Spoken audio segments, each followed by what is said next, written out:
Today's video will be a little bit different as I'm not talking about a movie, I'm instead talking about the Project for Awesome while wearing my favorite shirt.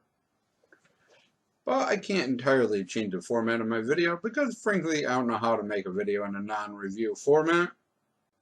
What is neurofibromatosis? Neurofibromatosis is a genetic disorder that causes tumors to appear throughout the body. How common is it and who is affected? It appears in 1 of every 3,000 people and has no predisposition for race or gender.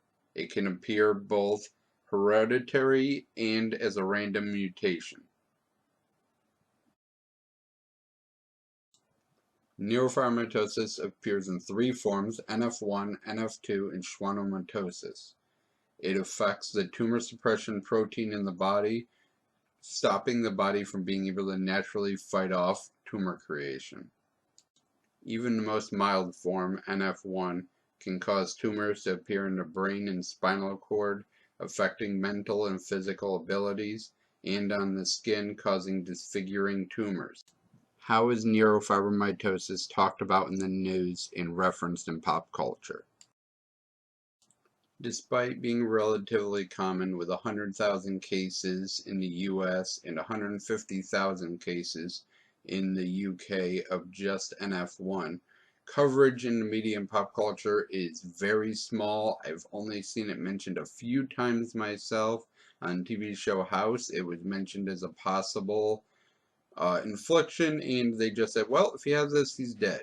That's how serious it was treated in that show that they didn't even talk about it. It was so fatal.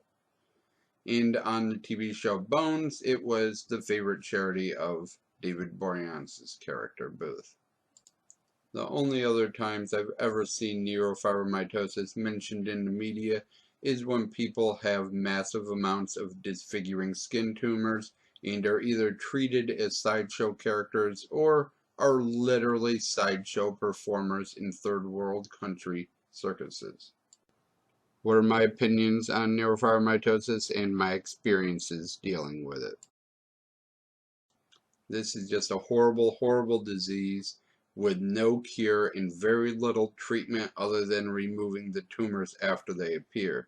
The nature of the disease, however, means that some of the tumors cannot be removed in the brain and spinal cord. It begins in children and it affects them for life, causing blindness, deafness, other physical and mental disabilities, and is just a horrible, horrible thing that needs to be cured. I myself have NF1. I've been very lucky to have few symptoms and to be tumor-free my entire life. This was not known to be a for sure thing until I was 13. Until that point, every 2 years I had a CAT scan, and twice a year I was pulled from class to take cognitive tests to see if I was developing brain tumors that were affecting my mental abilities. What is a review without a rating? So, neurofibromatosis gets a 1 out of 10. It only gains that 1 point because the protein that causes this disease is called myelin, which is kind of a cool name. If it had been called the Schwarzenegger protein, I'd have given it a 0.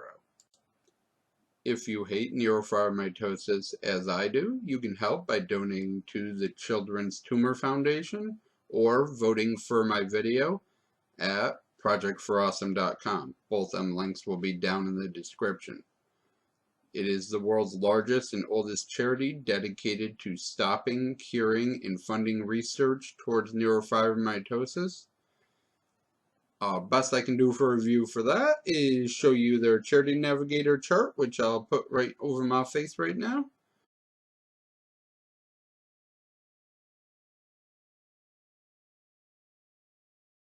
Thank you for watching. I shall try to do better next time, and hopefully next year this will be cured and I won't have to make another video for it.